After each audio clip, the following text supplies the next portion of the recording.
Miss Karen. So welcome to Parents Helping Parents virtual chapter. It's our live webinar format. We are a group of volunteers, parents, grandparents, friends of someone any age who's dealing with a substance use disorder in some form. Our mission is really simple: caring parents, offering hope through resources, education, and shared experience. So the virtual chapter is a little bit different from our live chapters. It's streamed on Facebook and through our Zoom webinar room to protect your anonymity. So if you're watching on Facebook, just remember all the comments you post on there are there forever until you go and delete them. And then, so if you're concerned about your privacy, if you're concerned about asking questions and commenting, click the Zoom link that we put on our Facebook page, or you can go to our website at parentshelpingparents.inc or at parentshelpingparentsinc.com, .org. You can click on the link there and go to the Zoom room where you can watch privately and anonymously so that people don't know about it. So we've only got one rule: what's said here stays here. Feel free to ask questions. We don't point fingers. We don't judge. We simply offer support. Many of us have had the same questions and the same experiences. A few of us have been able to find some answers. So we try to listen. We try to share our experiences, the things that we've learned through our journey, and the things that we've uncovered. Here's our disclaimer. We have no professional expertise. We've only walked in the shoes of a parent. Our mission is limited to providing information, resources, and peer support. This meeting or any outreach that Parents Helping Parents offers should never be considered a substitute for professional counseling, legal, financial, or medical services, all of which we recommend you seek if they're appropriate for your needs. In addition to all that, we really like that you're joining us for these live webinars, or if you're watching later on Facebook or YouTube, that's great. But we want to encourage you, if it's possible for you to attend one of our live chapters, you should do that. There's no substitute for a room full of people that's all there offering face-to-face support. So enjoy the live webinars, but use this as an opportunity to get familiar with what our organization is all about so that you can check out one of our live meetings. During the course of the meeting, there's opportunities to ask questions. You can do that through the comment section on Facebook. You can raise your hand in Zoom. You can ask private questions, public questions in Zoom, all of those things. If you want to be on our undisclosed email list, comment your email address. We will make sure you get put on that. If you'd like to participate as a volunteer and help with all of the many and wonderful things that Parents Helping Parents is doing, you can do that as well. There's lots of opportunities. So tonight we are joined by Karen Mannix. She's got some really great things to say. I've known Karen for a long time. She is a valuable asset to the recovery community, and I know that everybody is going to enjoy listening. So I will send it your way, Miss Karen. Thanks, Derek. My name is Karen Mannix, and I'm a licensed professional counselor and a licensed drug and alcohol counselor. I've been working in the field of addiction and recovery since about 1988, a minute. So I have a private practice in Oklahoma City, and professionally, I'll give you a little rundown. I went to school at OSU and then got my master's at OU. I've done inpatient and outpatient treatment. I've done school-based prevention work in Putnam City and Mustang schools. Worked at North Care for a short period of time, but for the last 15 years, primarily, I have worked in outpatient therapy. Most of my professional career has been with adolescents and young adults. I was a part of forming the nonprofit that created the Mission Academy and Teen Recovery Solutions. We used to have, believe it or not, we used to have high school in our kitchen at our office, which was crazy town. But I have some experience in the field. I think what I want to share tonight is not so much coming from a expert professional perspective, but maybe more from a person in long-term recovery perspective.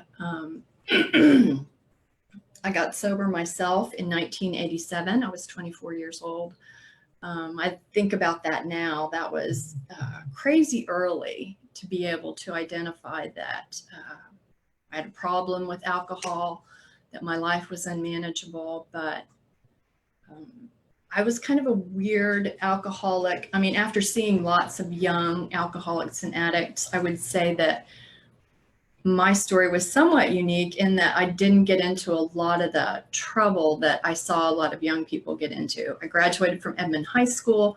I went on to OSU. I was in a sorority. I mean, I did all of the right things. And yet I think looking back, we hear this a lot when we talk about addiction, that there was something missing, a hole in my soul. And I just kept running fast and hard, trying not to really pay attention to that. So by the time I was 24, all my friends that I had grown up with were like getting married and getting jobs and going to work. And not that I hadn't done some of those things, but I still wanted to behave like I was 15 or 16 years old. So I would have to say that probably the last couple of years of my drinking and using, I was already working in the field, which was also another really kind of scary thing. I graduated from OSU and got hired by Youth Services of Tulsa County in their adolescent emergency shelter. So here I was, barely not an adolescent myself and not sober. After I left that job, I decided really I needed to go to graduate school if I was going to do anything in this field. And I moved to Oklahoma City. And probably from the time I moved to Oklahoma City at the beginning of 1987 till my sobriety date, March 19th, it was kind of just a wild, reckless ride. And I was thinking about this when I was preparing for my talk, is that I think about that still, because I had somebody call me today that had been to treatment a long time ago and had been in and out of recovery, in and out of different fellowships, and was still kind of like trying to get this thing. And I was thinking, wow, what was that I was able to have a moment of clarity, which was by myself, a moment of clarity where I thought, hey, I think I need to get some help. So I called AA, and then, wow, 24 hours later, I'm sitting in my first AA meeting. That was weird. And then they said, is anybody new? And my hand shot up. I mean, all things that I swear to goodness I would never do. And then I was there for probably going to meetings in AA for a couple of weeks before someone said, you know, you might think about going to treatment. And because the anxiety of like trying to do this long term was really starting to affect me. And so I did. I went to Valley Hope. I mean, it was just all kind of a weird, serendipitous kind of set of events. And really, from that first AA meeting, from the first day that I called Alcoholics Anonymous to now, I haven't had a drink. And I realized like how incredibly odd that is. Not the norm.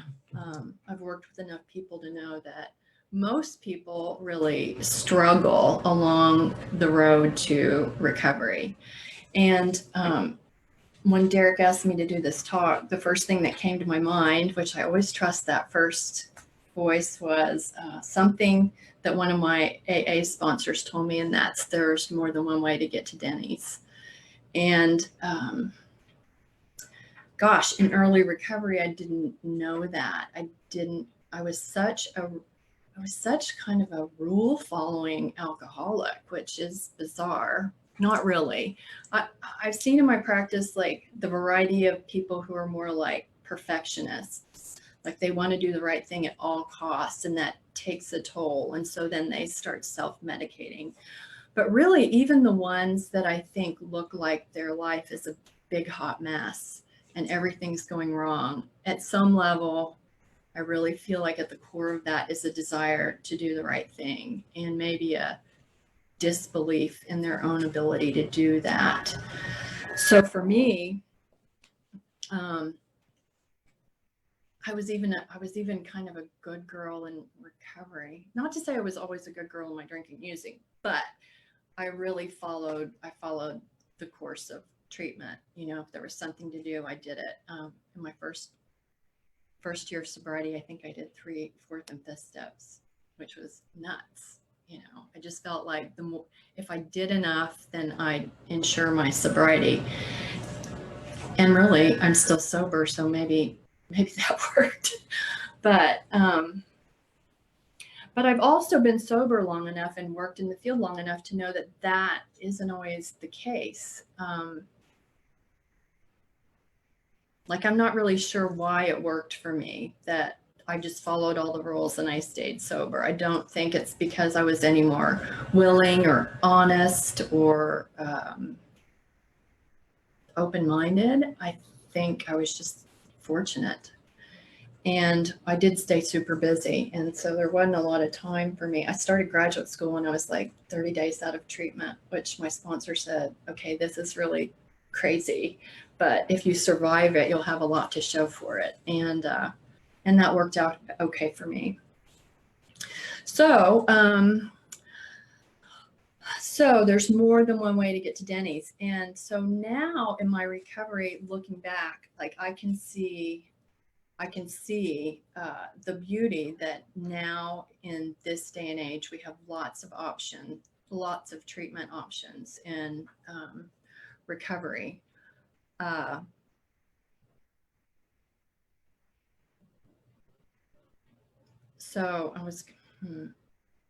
So one of the things that I tell people a lot is, you know, to trust the process.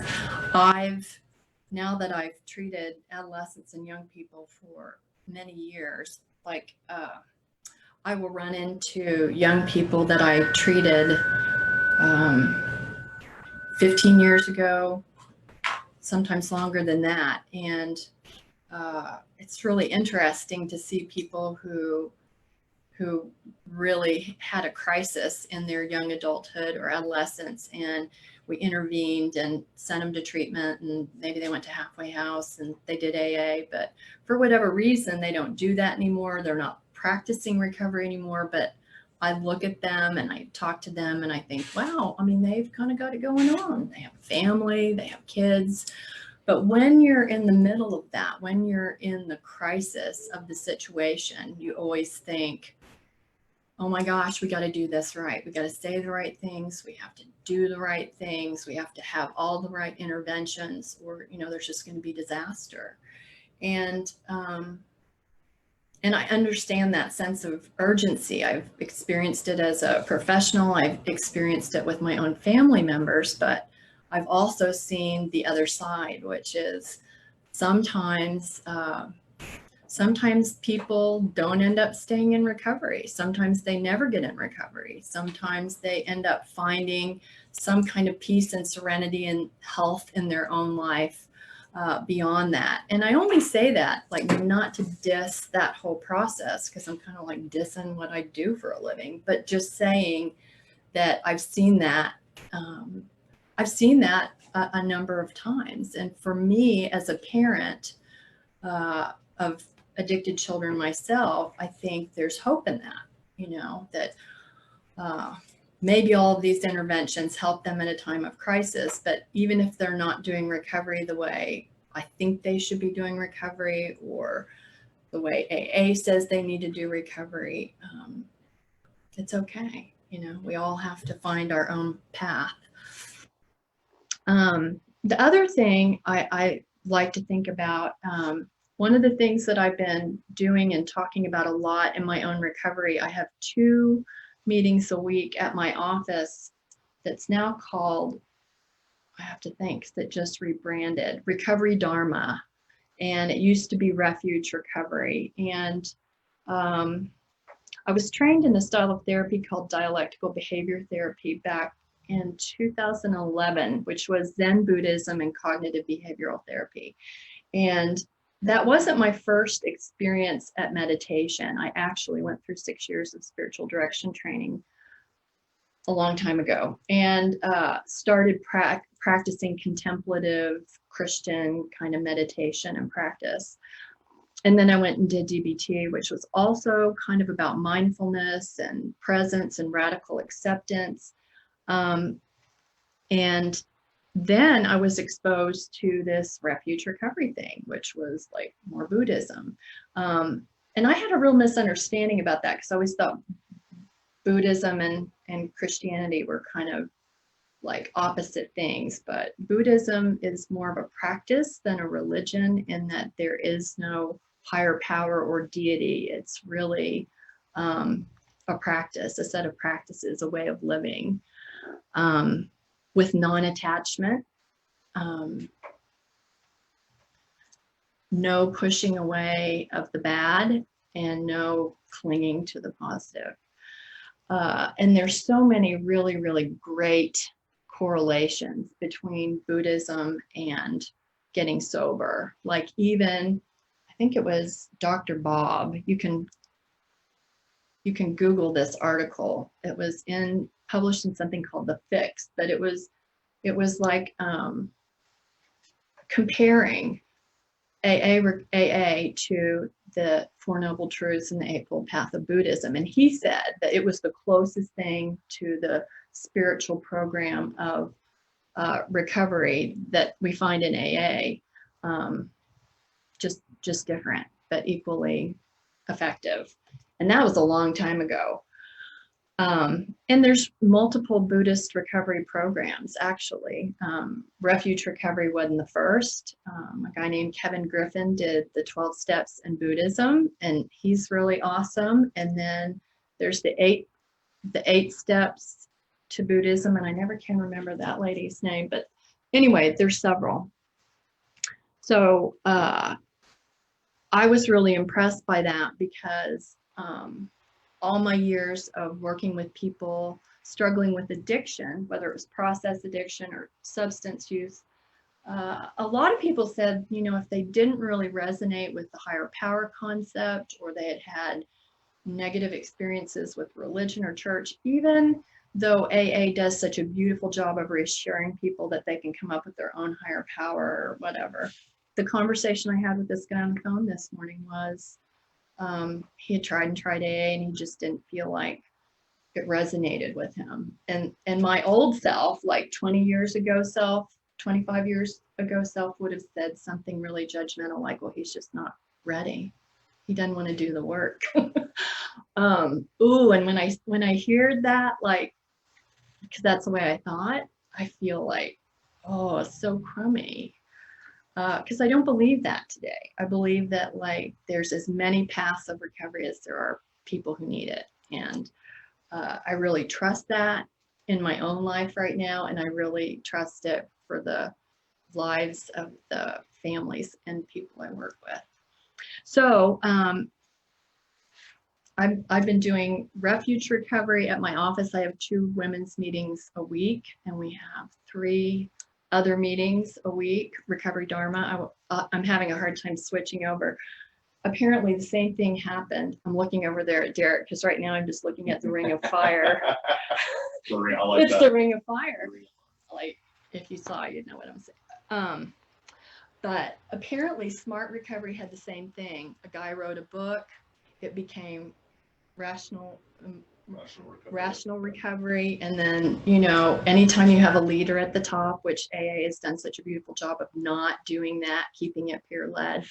So there was a leader at the top of the refuge program, and he got into some naughtiness, ego. He got into ego. And so now it's split off and become Recovery Dharma. But I love that because what the Buddhist recovery program teaches is like you don't have to make something go away. You just have to accept that right now it's like this. So I like telling that to parents, especially who are struggling with a loved one or a child who's in the throes of addiction, is that it may not always be like that. I may run into your kid in the grocery store 15 years from now, and they've got 2 kids and job and they're doing life. they found their own path. But the other thing is, to think that right now it's like this, the notion that all things are impermanent, feelings are impermanent, my thinking can change, we're changing, ever evolving beings. So I like that. When something's not the way I want it, I just think, wow, right now it's like this. And my job is just to hold space for it or embrace that and not necessarily try to amputate it. That used to be it in early recovery. Oh, if I had a defective character, get rid of that. But this is a more gentle way of saying, like, okay, what's this about? And sitting with it and breathing into it and not trying to change it. So it's a whole different banana, but super helpful for a lot of people, super helpful. I thought it was so funny that I had this long conversation with at 8 o'clock this morning about this very thing. So there's something, I believe there's some path for everybody. And the other thing that I was thinking about is, people keep trying to figure this out, figure out what happened, or if I figure out the right path, then I'll have this thing knocked out of the park, or if I figure out what I said that was not helpful, or why, it skipped one, all that stuff. And what I would say to you is there's no figuring it out. So quit trying. It's just super anxiety producing. Do what you can do to take care of yourselves and your own self-care. I think sometimes that gets a bad rap too in traditional recovery, but it says on the coin of Alcoholics Anonymous, to thine own self be true. And I really have always appreciated that. Like I'm my own best, I was going to say sponsor. That's really radical, isn't it, Derek? I sponsor myself. We know what happens when people sponsor. There is that of God in every man and woman, and there's that part in me, and that the addiction was just layers of crap on top of me that I've been able to, unleash over time. So you can't figure this out, so stop trying. To thine own self be true. And, I'm reading this really great book right now. Okay, so it's called Self-Reliance, translated by Ralph Waldo Emerson. But it's really not by Ralph Waldo Emerson. It's by Adam Kahn. If you read Ralph Waldo Emerson, he's kind of like a trippy. I mean, it's like, woo, big words.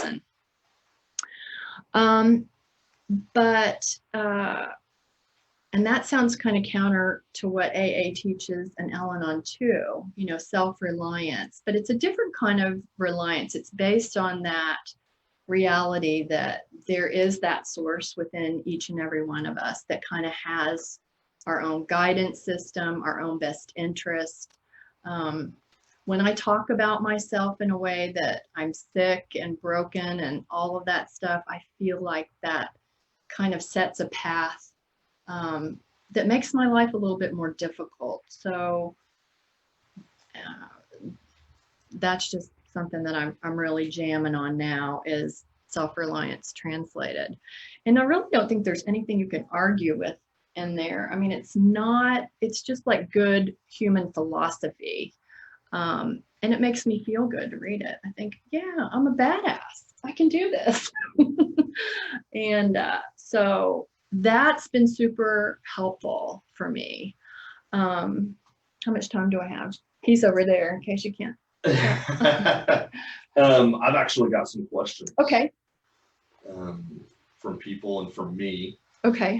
So as I'm asking these questions, if you have questions in addition to this, make sure you comment those. I'll add those to my list.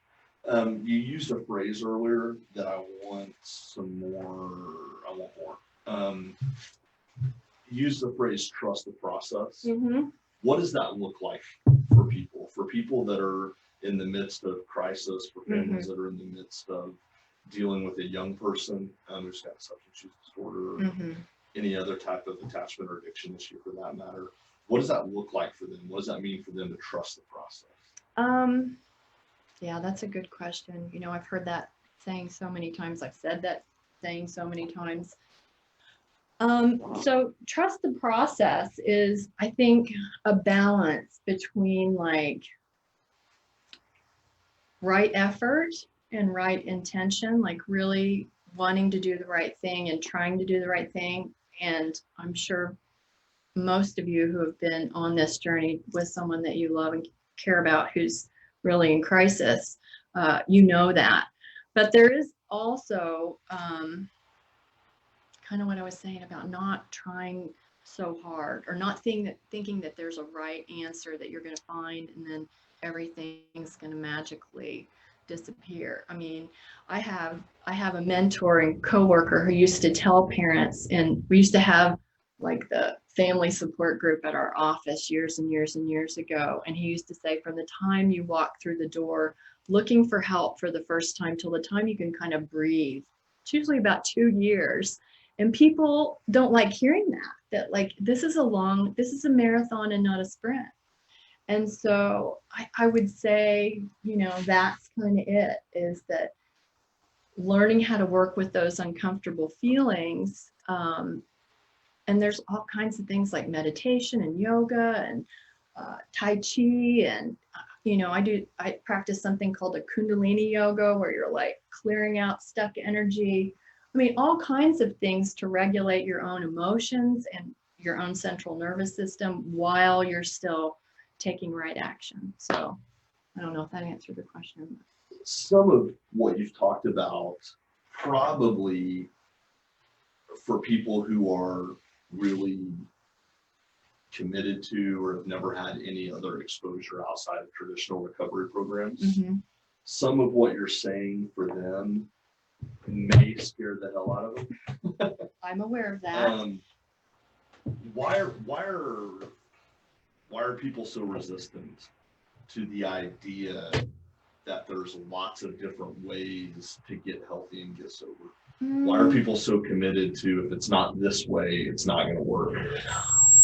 Well, I think we all want an answer. We want a surefire deal. I mean, like when I invest money in the stock market, Yeah, I don't want to know that, you know, there's well, this is a great time to have that discussion, you know, a potential for a recession. You know, I want the sure deal. We all want the magic bullet. And so I think when I got sober, that was it. That was the only path to recovery. And AA worked for me. AA still works for me. I still go to AA meetings. So I haven't abandoned that ship. I just feel excited that now, because some people, we used to say this about young people. That's part of the reason we started the Oklahoma Outreach Foundation that then became Teen Recovery Solutions, because AA really wasn't meant for a bunch of teenagers. You know, it didn't really resonate with a lot of them. A lot of teenagers love being around adults, but a lot of teenagers were like, okay, these old farts don't have anything to teach me. It's just like more moms and dads. So I think we just have to trust that there's a resonance, there's a fit emotionally and psychologically. And instead of telling people, you know, you must not be ready for recovery, to go like, hey, let's see if we can find something that feels better for you. So, but I get the blowback, because it's been the staple. It's been the staple. How would you define successful recovery? Well, you know, we talk about this in the Buddhist recovery and recovery Dharma, because everybody that comes to one of those meetings, you introduce yourself by first name, but you don't have to identify your addiction. And so they see all process addictions and substance use kind of in the same pile, which freaks people out too. But really, we're all addicted to the same thing, and that's our mind. You know, we have untrained minds that kind of run here to carry. I think we have like 58,000 thoughts a day. You're never going to stop those. And they're kind of, for most of us, kind of unwanted and unruly a lot of times. So that's why people usually say, I can't meditate. But it's really the addiction to the mind. So what that looks like, Derek, is like my mind tells me, you're a piece of crap. You're not doing as well as somebody else. You need to go do this. You need to dress like that. You need to be, whatever. And because my mind is untrained and don't have very much self-reliance, I do it. So addiction is really the attachment to our thoughts, to our untrained thoughts, which tell us to do things, and it becomes obsessive, and then we obey them. So the solution, I think, is not just spiritual, because I'm definitely all about that, but it's also about, examining and training the mind. So I'm going to put you on the spot now. Okay. If it's not just spiritual and it is about training the mind, do you disagree with the old adage that it's a spiritual disease, so there has to be a spiritual solution? No, I don't disagree with that. I really don't. Like I'm not trying to trick you. I thought that when the man that called me this morning, like he liked AA, the format, but he's agnostic. So he had found a humanist 12-step meeting in California, but he couldn't find one here in the Bible Belt. But he needed the fellowship. He needed the steps. He needed the process. But for him, for whatever reason, I mean, we had a 20-minute conversation at 8 a.m. I don't know what that was about, but, I think that's really cool. But I think that's spiritual. I think sitting in a room full of people, admitting you have a problem and talking about it and getting vulnerable. I mean, I don't know what could be more spiritual than that. I agree. You've talked a little bit about this idea of non-attachment. Mm-hmm. Why is that a key piece to somebody creating successful change? Well, this is something too I learned in AA. It's like, if things are going good, this too shall pass. If things suck, this too shall pass. So a lot of times what happens is we find something that's working for us and we think it's the thing that we found that's the deal.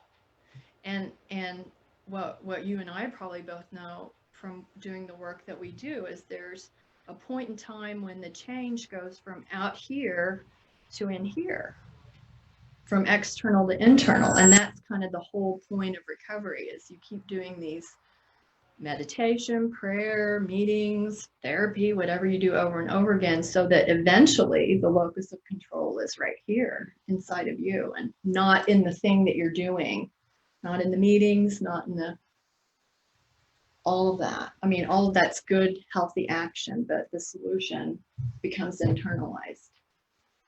Outside of like working in a therapeutic environment to achieve it, what can people do kind of like ongoing, maybe everyday basis to try to gain some mindfulness and acceptance?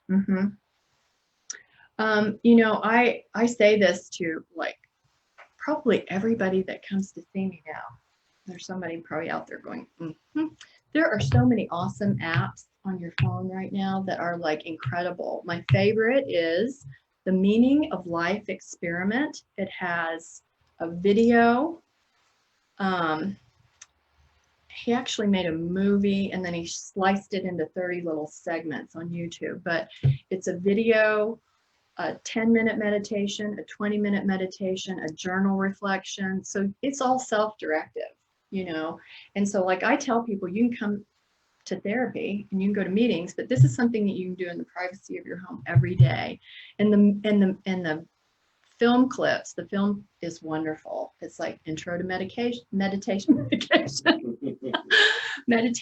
or science versus spirituality. Who am I? Conditioning and habits. I mean, it's like really great information and a meditation. The other thing is like, there's an organization called Recovery 2.0. I went to India in 2016 with a guy named Tommy Rosen he uses Kundalini yoga but he also does this online conference where he brings people from all different kinds of traditions and practices and principles. And that's really awesome. Now there's like Y12 SR recovery. It's yoga recovery, yoga 12-step recovery. There's smart recovery. But I always tell people who are really disconnected or in that place of recovery where they feel like it's head up recovery. There's yoga, there's Tai Chi, all of those kind of practices. If you can't just sit on a cushion and, listen to the air conditioner, like that doesn't work for you. That works for me. But for some people, you need to do something with your body, moving. This is the awkward pause while we see if there's any other questions. Anyone brave enough to tackle this mess? Right, if anybody wants to weigh in. So if anybody's got any questions, as we're starting to wrap up with Karen Mannix, now is the time. Ask them if you got them, and we will sit awkwardly until we see if anybody's got any questions.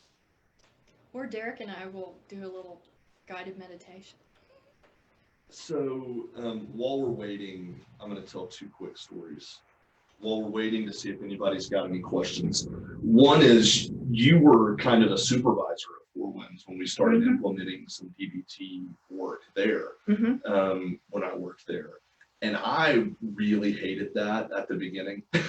Right. I'm not going to lie, because I hear words like mindfulness, meditation, guided imagery, and my first instinct is this is way too Lifetime and Hallmark Channel for me. It's not my style. Not going to do it. And so being in a place where I had to participate in mindfulness exercises and staff meeting or get fired, forced me to do it. But what I learned is that it's really good stuff.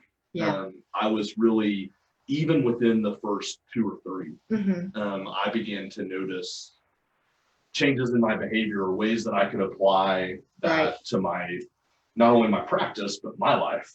So I thought that was really funny. And then I don't know if you even remember this or not, but I've told this story. I'm probably almost senile. I've told this story on one of my own podcasts before. I actually tell this story all the time. I have a vivid memory of a staff meeting at Four Winds where we had a new admin come in, obviously a young lady, and we're all kind of sitting in there, the 3 counselors, the clinical director, Mike, and you're in there, and I think a couple of the direct care staff. And she'd only been there a couple of days, and we're all kind of arguing about what this girl's problem is, right? Some people are making the case that she has an eating disorder. Other people are making the case that no, primary is addiction. Other people are, primary is mental health. I think it's this, I think it's this. We're all just kind of batting this around, right? We're doing what clinicians do in staff meetings. And you're just kind of sitting there quietly, just kind of taking it all in. And you said something that I've taken with me like the rest of my career, and that really meant something to me. And that was, you just kind of stepped in and stopped everybody and said, there's only one disease. And I was like, but then you paused, and it seemed like it lasted a long time. It probably really didn't. But it reminded me of the scene from what's that movie, City Slickers, where he's like, the secret to life is this one thing. And I'm like, if she doesn't tell us the rest of that, like, I'm going to lose my mind. Right? But you said there's only one disease in the pause. And then you said, I'm not okay with myself. I'm not enough. Yeah. And that, really changed how I did clinical work. So I appreciate that. That was a long time ago. Thank you. That's so sweet of you. I don't think anybody's asked any other questions. We could probably talk for another 3 hours, just the 2 of us, if we wanted to. So I guess for the live meeting, that is it. I'm going to kick it over here. So that's me. Thank you guys for joining us. Thank you, Karen, for being here. Thank you. It's always really nice to see you. So don't miss our next meeting. Remember, they're the 2nd and 3rd Mondays. And so because of the calendar, it's not just every other week. So we actually have 2 weeks before we have another one. So the next one will be on August the 9th.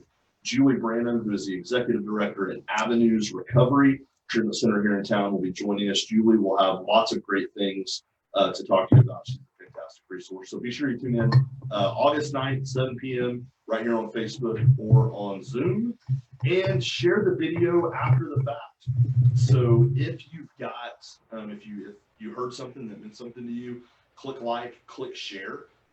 People can watch this forever. It's on the internet. So I don't know if that's a good thing or a bad thing. In 30 years, I might be watching this going, why are people still seeing this video? I don't know. But share it with people, because that's how we reach more people with the message of hope and the message of recovery. So thank you guys for joining us. We will see you next time. And I got to figure out how to turn this thing off.